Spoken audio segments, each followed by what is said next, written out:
welcome to Drinking on the Edge. I'm David Feurit's host. Joining me in the studio today, aside from our production staff of the two Matthews, we have also Matt Spaccarelli of Fjord Vineyards in Marlborough here in the Hudson Valley. He's joining us in studio, and joining us from abroad, the East Coast, is Rob Deford of Boordy Vineyards. Hello, Rob. Hello.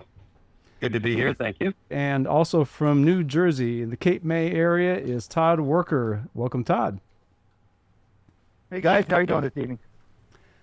All very well. It's a warm, humid, overcast here at Radio Free Rhinecliff, but we are going to be refreshed by Albariño. This is our episode on East Coast Albariño. Those of you who are subscribers may have enjoyed our podcast of a couple months back with on the left coast, what's going on with Albariño, with some notable players out there. But here we have a few folks in different states, just across the river here in New York and in Maryland and in New Jersey in between.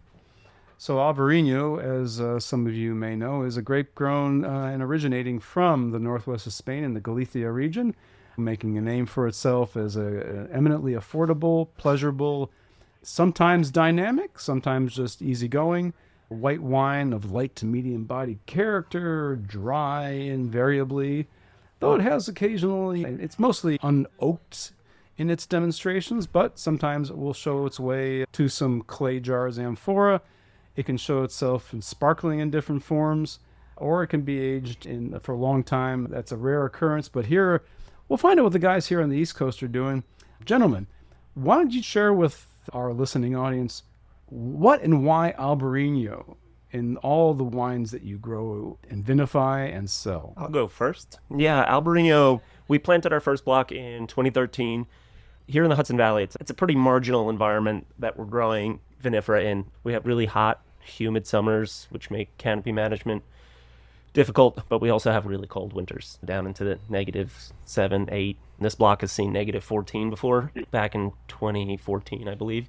As far as narrowing down varieties that we want to grow, it's also ones that we can grow. And we settled on Albariño because not only is it, the mindset was, okay, in Galicia, they get a lot of rain during the growing season. These vines can probably hold the humidity and the moisture that we get at bay as far as sour rot and botrytis, late season stuff. The question was, how winter hardy is it going to be?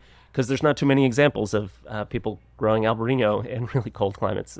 So we put our first block in, and it got put to the test really quick. When was your first fruit out, if you put it in 2013? 2015 was our first harvest. All right. So Todd, I mean, looking toward, taking our next step south towards, you're pretty darn close to the ocean, so I can't imagine you got the winter kill concerns that Matt here might have. So how's Albariño working out for you? Yeah, incidentally, we got started at the same exact time from my vineyard. I was introduced to growing Albariño by a neighboring vineyard who was a Spanish owner that has a vineyard in Galicia, and they liked this area because it was on the same parallel as where their vineyard was. And so they came over here. I was helping them out. I was managing their vineyard for them for a little bit, as much as I could. And then, so I decided in 2013 to plant my own green. I happened to have some winter kill that very first year. That was when we first found out about that famous little word, polar vortex, was when that started getting kicked around. So I had some winter kill that year, struggled to get the vines up and going and producing fruit. So it wasn't really until 2016, 17 that I got my first vintage from these vines. But just from the beginning, with the grapes that I was getting from the other vineyard and from what I'm getting from my place, it is really showing that kind of classic Galician style Albariño. And you tend to have sandy soils down there, if I'm not mistaken. How is that impacting, or how did that impact the establishment of those vines back then? So the sandy soils, it allows us to mitigate rainfall that we have during the season, but at the same time, establishing the vineyard tends to be a little bit more tricky. Have to have a little bit more irrigation set up, water on vines. Once they get going, I get the roots down into the ground, and they take over from there. But it was the first few years, it took a little bit for the Albariño to grab hold.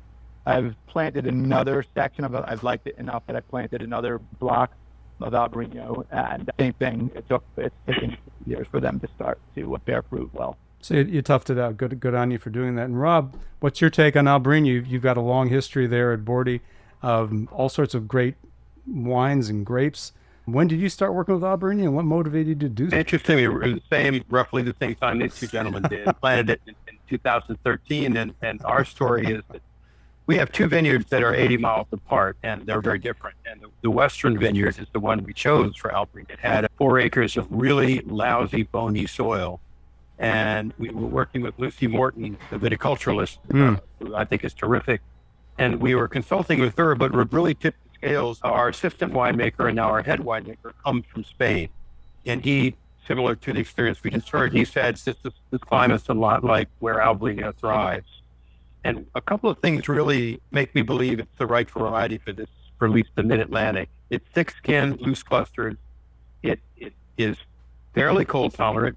We only go down to -5 now. I think global warming has taken care of that problem. But the other thing about it that I find really appealing is the natural acidity. And one of the problems we have is high potassium in our soils, and that tends to make pH go high in the wine, which makes the wines unstable. Albariño naturally counters that. If something happens naturally, it makes you think that it belongs there. And when we got our first crop in 2016, the wine immediately won the top award in the state. We thought, oh, that's great. That's not bad. The next 3 years, we were struggling to figure out how we made that in the first year so good, because we really, I will be honest, the next 3 wines weren't of the same quality. I think we're getting our sea legs under us now, and I believe the last couple of years have been really strong. So we're learning like every variety. But I think it's one that's here to stay. I've tasted a number of really good ones from the East Coast, particularly the Mid-Atlantic, and I think it's going to be a real champion.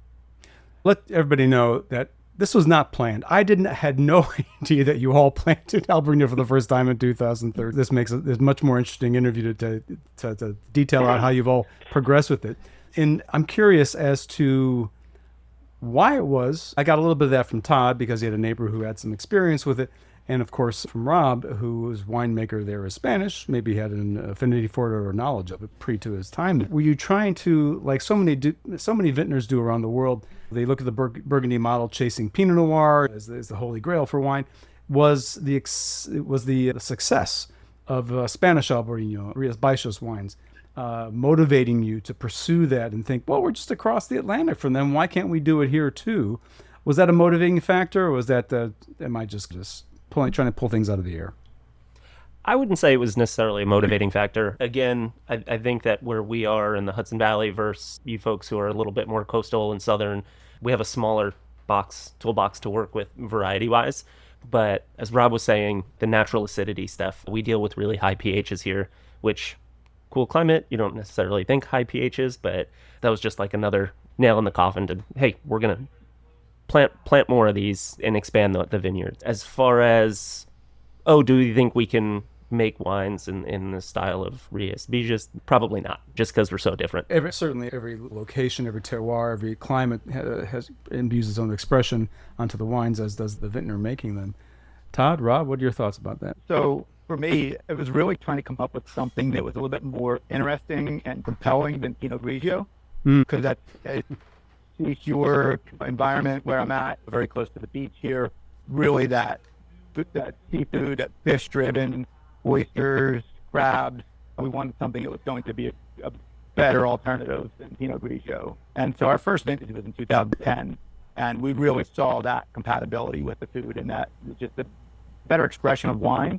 And so it was just a more interesting wine, to be perfectly honest. That's really what drove us towards it. And then a little bit of that was trending. You're starting to hear a little buzz about it at the time on the internet. It was like, oh, Albariño is the next great thing.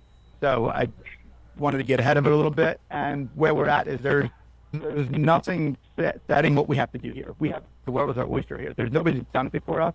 So we're trying to figure out what actually works. So you're always trying to stick something in, test it out, see what works best. And if it works well, we stick with it and add more, as we did in the case of Albariño. Yeah, in the interview with the West Coast folks, the acidity, the screaming high acidity rates can find its way, believe it or not, in warmer, sunnier parts of the West Coast too. And it's a nice juxtaposition to the relatively rich, fatter styles of white wines coming out that are most identified there on the West Coast. Having Albariño is a real zippy, refreshing kind of wine. can be a nice change to that sort of thing. Rob, what was your thoughts working with Albariño again? Was that your winemaker mode? I think it's a joy. I know we've had the challenges, but there are with every variety getting to know it. But I want to emphasize that it's from a grower's perspective in the vineyard. It's a wonderful grape to work with. It's fairly, in many respects, I've mentioned the acidity, the natural acidity, thicker skin, so it's more disease resistant. It's loose clustered. It's a fairly heavy producer, so we actually thin the crop rigorously to get the quality that we want. And we have two sections of the vineyard. One of them is very poor soil, and that's where our reserve comes from. And if you fly a drone over the vineyard, you can see the difference in the canopy and the condition of the vine. So we actually make a Burgundian style Albariño also. And I think that its versatility is also really appealing.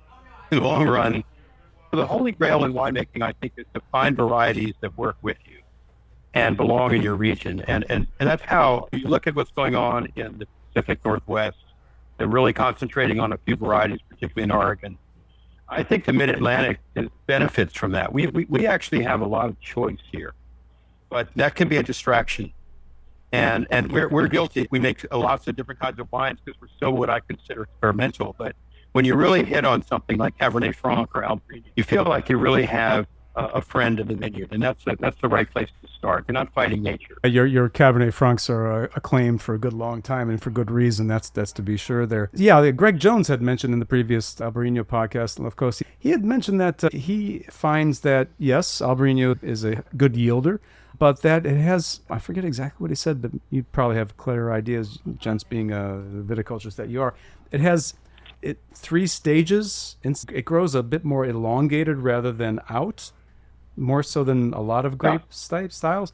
And it also has not just a second growth, but sometimes a second and a half growth that it goes through too, at least where he's talking about there at Abacello Winery in Oregon.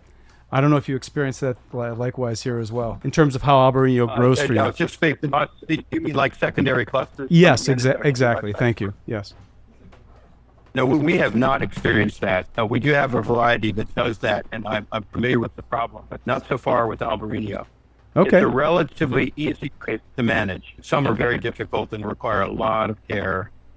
We care a great deal about the Albariño, but it's not as demanding as some. Todd, are you finding that also there's no secondary growths that I suggested? Same thing in comparison to other. No, we're not seeing quite the extent of the secondary growth with this. And then listening to Robert the whole time, I just spent years shaking my head with agreeing to everything that he's saying. What he's saying in his vineyard is the same things that I'm seeing in my vineyard. And especially with easy to grow, and the acidity is one of the best things that we have that we're working with this vine, because there's a lot of years the sugars sometimes are creeping up higher than we would like them, because we're waiting for the pH to get into a range where we can actually harvest, which is generally the opposite of every other East Coast variety that we have. So I totally agree with we're that. trying to get pH above 3.1 before we harvest it, and we're pushing bricks on it. Balance, easy to maintain, heavy fruit set, all of those things. Okay, that's great to know. Now that we've covered everything that we need to about the viticultural issues at this stage, since he's just entered the studio, Carlo, a sometime winemaker himself of a great many years, Carlo's going to lead us into asking questions and querying you all about the vinification process that might be unique to Albariño. Carlo, handing over to you. Hi, guys. Sorry I'm a little late. My apologies. So when you are making your Albariño, is this something that you're doing whole cluster? Are you doing anything different when you go to press? We find that thick skins has been mentioned by all the growers so far, and we find that Albariño can be a little phenolic. We embrace it. We do a cold soak, not very long, couple hours, just crush into the press, clean all your crush equipment, and then press. And we don't really cut the press off early. We just, instead of fighting it, we embrace it. So you are crushing, you're putting it through a destemmer before you're putting it into your press. Yep, crush into stem. We find that there's lots of solids when we're cold settling, sometimes twice as much as other varieties. Are you using hulls or anything like that in that kind of situation? We do with our white wines. We always put in rice hulls, just a faster and a little bit better extraction. We do use settling enzyme because the solids can be so heavy, and I found even after After racking the clears off, I'll hit the solids with enzyme again and just let them settle for another couple days, and we can get another 4 or 5% out of it. That's probably the most frustrating part, I think, of Albariño is the loss of solids. We don't filter our juice leaves or anything. And then it's fairly straightforward. We do inoculate and just that 55-degree fermentation, add nutrients when needed, and quick to bottling. And are you using yeast that you're going to accentuate some of that acidity, or is there some other profile that you're looking at when you're choosing your yeast? We're not really keeping it on the leaves that much, so we're not looking for something that autolysis really is helpful, like something that we do with our Chardonnay, something that's going to be on the leaves for 6 or 7 months. But yeah, more of an aromatic yeast, not like your New Zealand Sauvignon Blanc yeast, but yeah, something not in your neutral range of yeast. So. Before and using that as a segue, Matt, why don't you start us off here with your sparkling Albariño as we continue talking with your colleagues here, Carlo? How about you, Todd? Are you finding the same things when you're going to press? Yes, we've played around with it over the years with doing just whole cluster. We've destemmed a little bit. I think this year we've come across some new technology that we just bought this machine, which is basically like a big blender, if you will. And so what it does is it macerates the skins, but doesn't damage the seeds. So we're probably going to utilize that on some of our aromatic varieties that try to extract a little bit more intensity with that. So we're going to play around with it. Give us the opportunity to do less like cold soak. You're faster to press, and you're going to get that same level of aromatic extraction. But basically, we're going to destem it, run it through the blender, DTMA is what it's called, straight to press, and we'll do the same thing. We'll use a little settling enzymes to do that. We'll settle for a day, and then straight tank ferment. So yeah. And how about at Boordy? Are you in agreement with these two gentlemen, or do you have a different process? No, I would. One of the reasons I like Albariño is, again, you don't need to go through fiery hoops to make a good wine. So the process at Boordy is pretty straightforward. There is a lot of what's already been said is what we do. We do a crushing destem. We use a light pressure on our press. We take a fraction of the juice, the best fraction. The rest will be retired to either a different grade of wine or distilled. So we're not trying to really soak this grape for all it's worth. We're trying to make the best wine we can. And then after it goes through the primary fermentation, we of course don't do malolactic on it, but the stainless steel version is extremely straightforward. Cold fermented, bentonite fine for protein, and then settled and filtered and bottled young. And what we love are the aromatics in that wine. It's very much the grape speaking. The other fork that we take is where the primary fermentation is almost over and the heavy leaves have settled out. We move the wine with light leaves into our French oak barrels and follow a Burgundian Surly process. And we do that with the best fruit from the worst soils. With a very sparse crop, we actually have to duck under the rows and move diagonally through the vineyard to get this fruit. So we should really have our heads examined on this one, I think. It's a lot of fun to make and to drink, and I think it's a style that actually really works well with Albariño. So it's Surly in barrel for about 10 months, bottled and held in bottle for somewhere between 9 months to 12 months and before release. And they're really very distinct wines, and I really like them both a great deal. So again, I can't emphasize what a fan I am of this grape variety for its versatility. Okay. So we're drinking now the sparkling from Matt at Fjord, and this is fantastic. It's got great acidity. It's got a beautiful nose to it. It's a really pretty wine. You know that it's Albariño straight away. Oh, yeah, absolutely. Yeah. It's a little bit of an afterthought. We keep talking about the acidity. We're like, hey, let's take a little bit and play around with some sparkling. There's an importer, I think it's Olé and Obrigado. Oh, sure. Obrigado, yeah. They did a really cool event with Somalia Yannick Benjamin. Mm-hmm. They did all Albariños, and I went down to the event and I found myself like just pouring. They had a bunch of Soms like pouring, and towards the end, one of the Soms was like, go around and taste. And I tasted, there was one sparkler that was just like phenomenal. I was like, oh, let's play around with it. How long have you been at this sparkling version? This is version 1. Oh. And how long have you been making Albariño at this point? Since 2015. And Carlo, you just missed out. All three of these gents first planted Albariño in 2013. though I do believe Todd had been working with it from a neighboring vineyard going back to 2010. So it's interesting coincidence. I didn't plan it this way. It turns out from the convo you missed earlier, they all planted it for the first time on their own estates in 2013. It's amazing. It's great. It's great. It's been a huge boon, I think, too, especially to the East Coast wine industry. It's a great. I know some years it's a little harder to grow than others, but it's added a tremendous profile to the wine on the East Coast. Matt, I got to tell you, the balance on this is terrific. I know this is not ready to be released quite yet, but I think you'd have no trouble selling it now. It's tasting very complete. So we're sold out of this. Oh, then. Yeah, Okay. it moves like hotcakes. Can imagine why. I'm curious, what's the SRP on this? What are you selling it for out the winery? Oh, I think 34. I wanna Okay. say. We sell most of it by the glass in the tasting room because it's such small production. So It's a smart thing to do, maximize your value on that. yeah, and it draws people in on the weekends when we're doing. I mean, we'll have an oyster truck come in and that kind of thing, and it's a Perfect. yeah. I know you two gents further south, you all got pretty booming on-premise sales operations too. And talk a little bit about what you're doing down there in Maryland and Jersey. I think that we're always doing something. I guess the events measure close to in the hundreds, but just to give you an example, a couple of last Friday we had the Baltimore Symphony there, and we had 2,000 people there. That was a high point for me. We'll have a 800-person road race coming up next weekend. We have the opera tonight. We have a farmers market on Thursdays in the summer, and it goes on. And it's extremely important to part of our marketing. And it's all I can say. It's critical. And they have a magnificent new facility that they just opened. I was down there for an East Coast wine event, it was a couple of months ago now, and it is absolutely spectacular. And you have to understand, too, this is one of the most historic wineries on the East Coast. Now, you guys have done a wonderful job of completely reinventing the profile of the winery in terms of the portfolio, as well as just reinventing all the buildings and everything you've done. It's just a spectacular place to visit. Thank you very much, Carl. I appreciate that. And Todd, you made mention of all the abundant seafood so close to you there.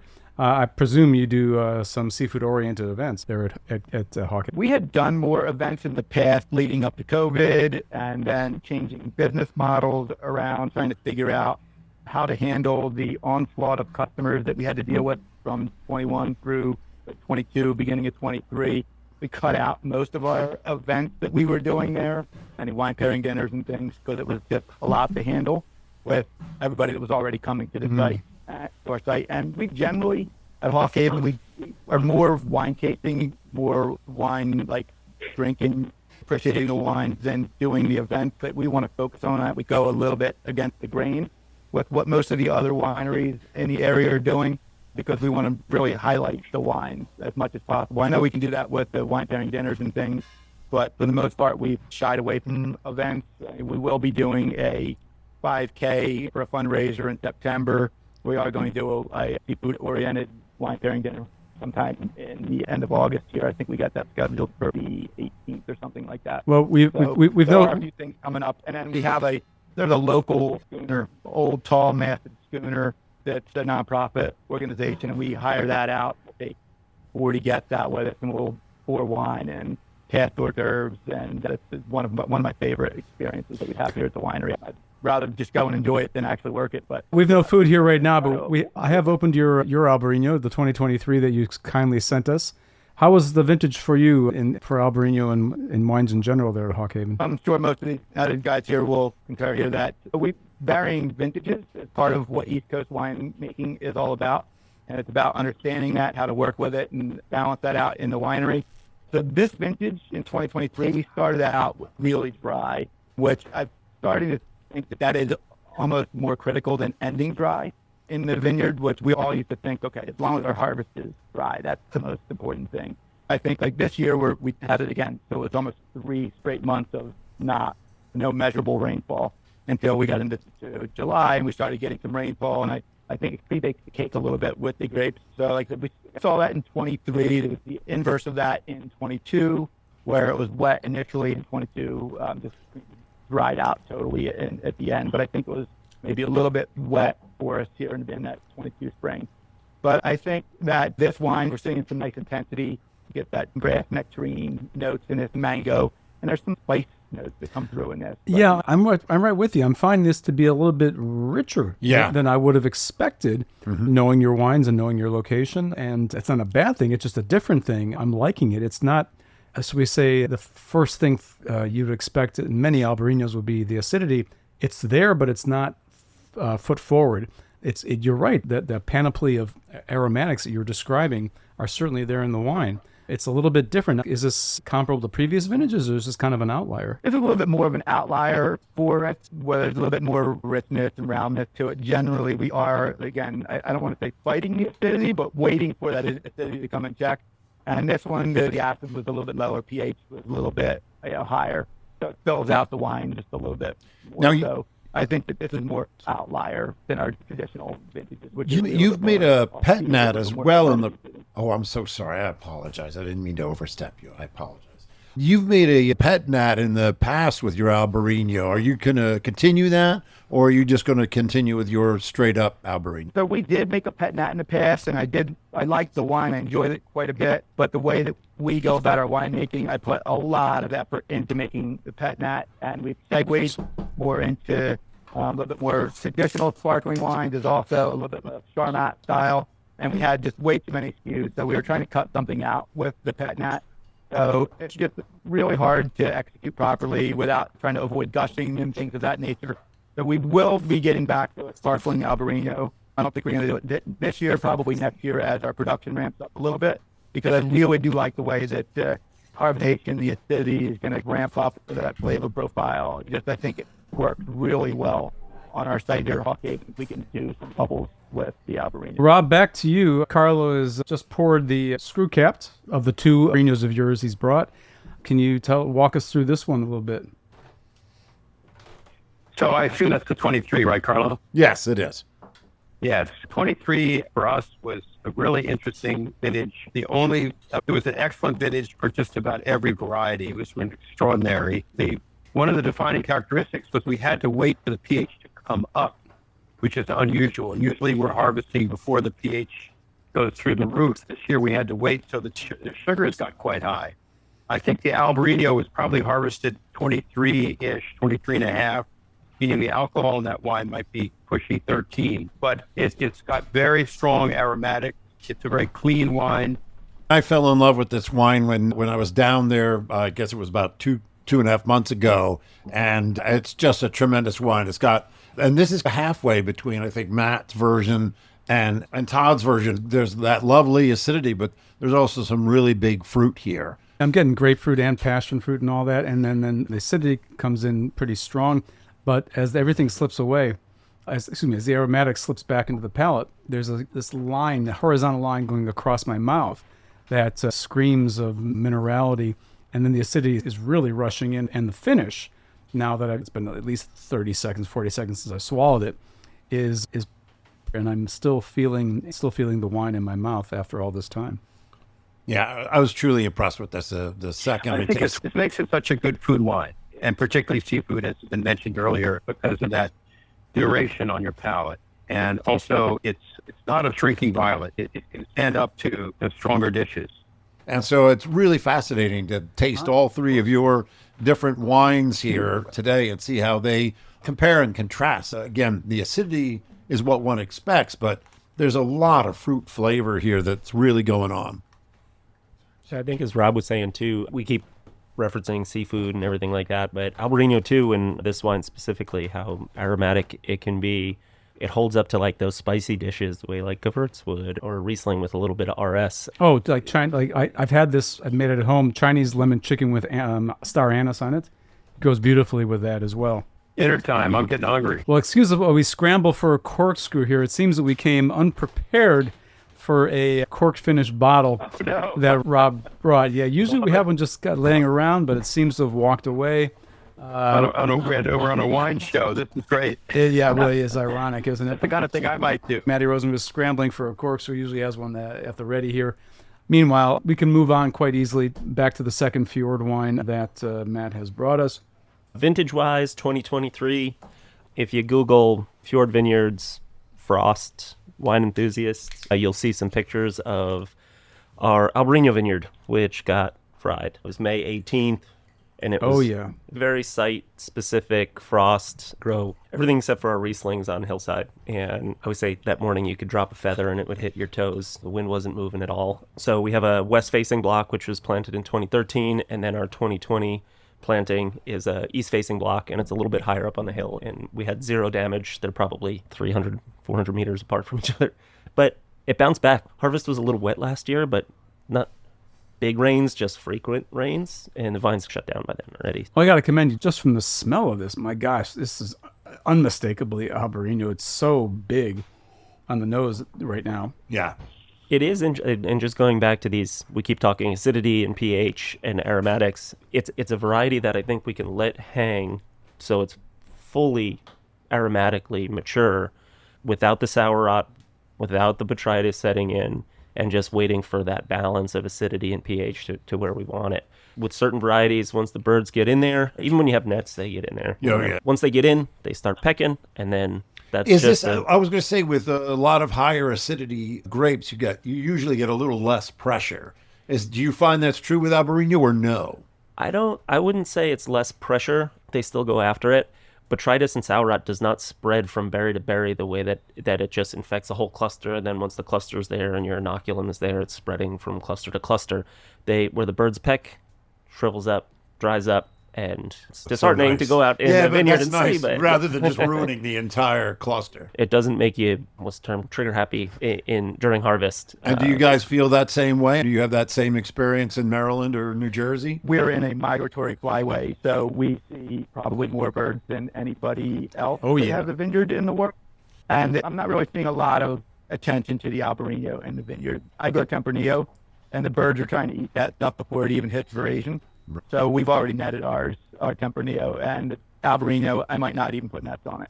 That's what I assume. I mean, Todd's in a wonderful part of the world. There are about 4 or 5 wineries in that same region where Todd is, and they're making some absolutely spectacular wines. It's a unique growing region, and I've seen Todd's vineyards get beaten to death by birds and by hurricanes. And how about you, Rob? Doing it. Do you see any real heavy pressure here, or do you see bird pressure or animal pressure on other grapes more than you see Albariño?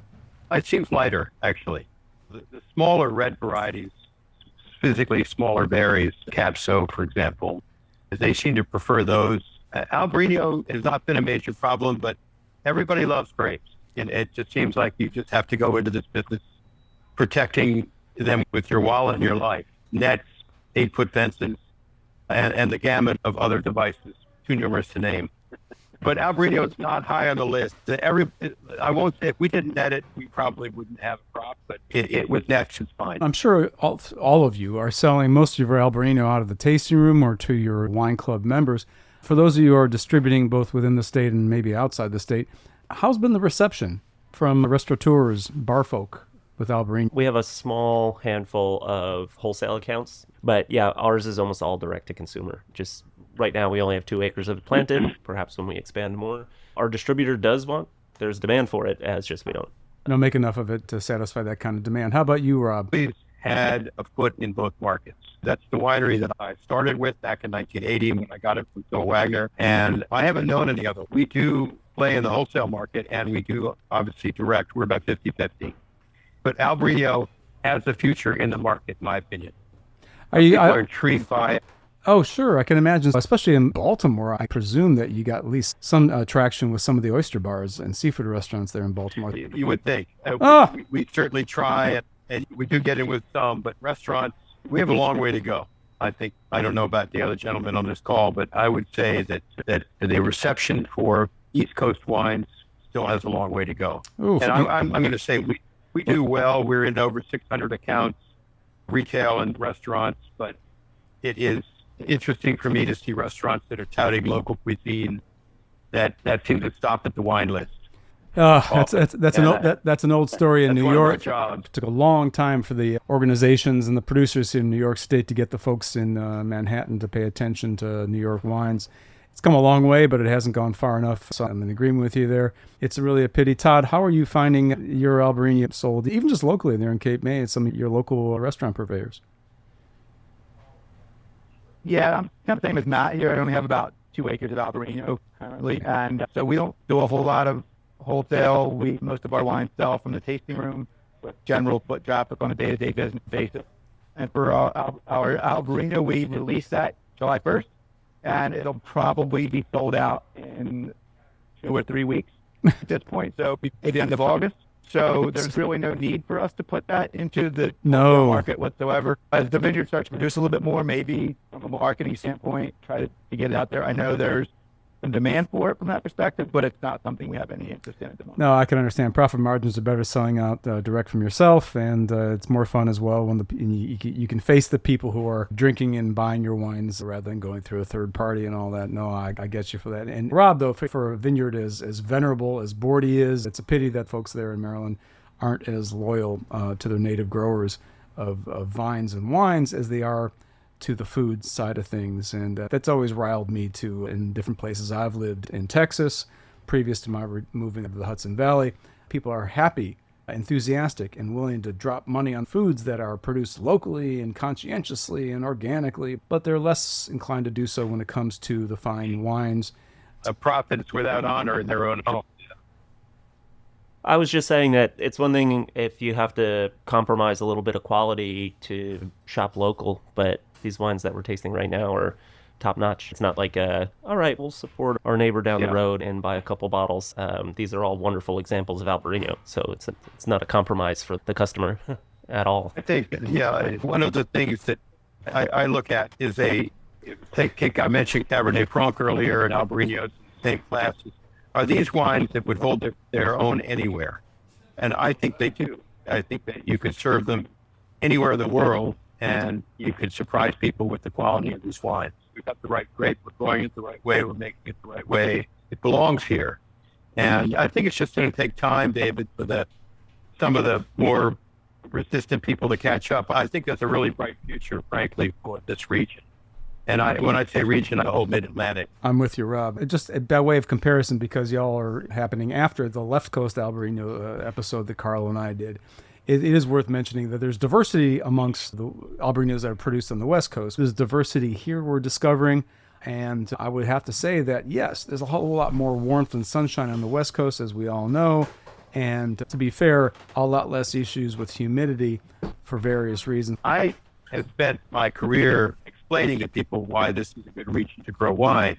And we're at latitude 39 where I grow grapes. And that's, if you go west, you basically hit northern Napa Valley or southern Sonoma.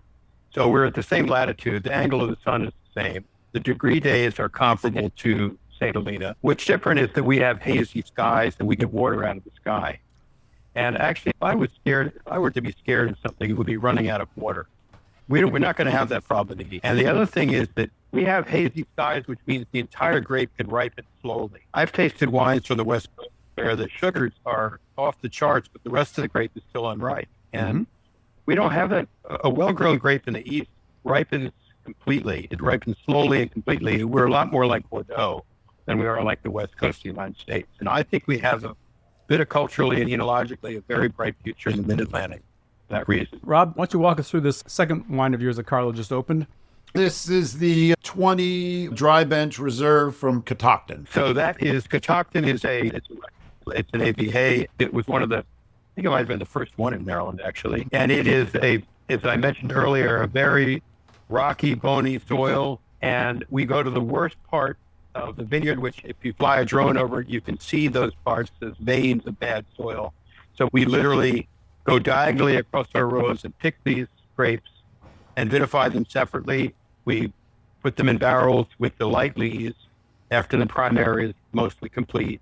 It does not go through malolactic, but it rests through lee. We stir it, I think, weekly at first and bi-weekly later. And I think it's a very different wine from the first one that you tasted. The aroma's more muted. The wine has got more complexity. Are these neutral barrels, Rob? No, they are not neutral. They are, I can't remember if I think we're on a 5-year rotation. So 20% new, 20% of each of the 5 years. That rings a bell. When I visited you just before pandemic, I recall that being your MO for barrel rotations. Because it's lovely. It's not over the top in terms of the oak, but it's definitely, there's a presence there. And I was wondering. It's light. I don't think that a lot of oak really belongs in East Coast wines generally. I think that our wines are more delicate. Oh, certainly not with Albariño. This is love. Thank you very much. So that was just an experiment that we've stuck with, and our wine club loves it. And we sell out every year, and it's very popular. I think we get about $35. I think is what it sells for. Mm-hmm. It probably costs us $40 to make. That's business, right? I think the interesting part about this wine, especially again, a big mouth feel here, is that we've been talking about fish and shellfish, etc. But here I'm thinking roast chicken. I think this is the kind of wine that's going to stand up to a roast chicken, roasted vegetables. Just as we wind down here a little bit, I'd like to get a sense of, first of all, please, each one of you gents, let the listeners know your website, how they can reach you, when's the best time to drop on by. Let's start with you, Matt. So we are Fjord Vineyards. We're located in Marlborough and Milton, New York, Central Hudson Valley, and our website is fjord.com. So all of our contacts on there. We try to keep up to date on it, but running a small business. How about you, Todd? So we are Hawkhaven Vineyard. Our website is hawkhavenvineyard.com. We are located at the very southern tip of New Jersey on the Cape May Peninsula, which is also our AVA that we're designated to. What makes us special down here really is that the ocean air, that cool ocean breezes that really mitigate our temperature here, where we've got water in about 6 miles away from us in 3 different directions. So if you're ever down at the Jersey Shore, stop by and check us out. A unique place to be sure. And Rob? So Boordy is just north of Baltimore, and we're in beautiful northern Baltimore County, which is with a lot of preserved lands. It's still very pastoral there. We're on a farm that was started in 1725, and it's been in my family for generations. And it's still a very beautiful place. I'm happy to say, and we're open year-round. I think it's easy to say we're only closed 5 major holidays, and our website is Boordy with 2 O's, BRDY.com. We welcome visitors and love visitors, so please come by. And if you can't make it to when they're featuring the opera or the orchestra, I'm sure you can bring a guitar, and Rob or one of his colleagues there would join you in singing the praises of the Boordy wines and the venerable history behind it. I've enjoyed visiting both Boordy and Hawkhaven, both out-of-state wineries for me here in the Hudson Valley. I look forward to visiting very soon. Matt is here at Fjord Vineyards. Gentlemen, it's been a fantastic time here at Drinking on the Edge. Thank you for joining Carlo DeVito and I here on this episode of East Coast, or Mid-Atlantic, according to Ron. Albariños. Thanks for joining us.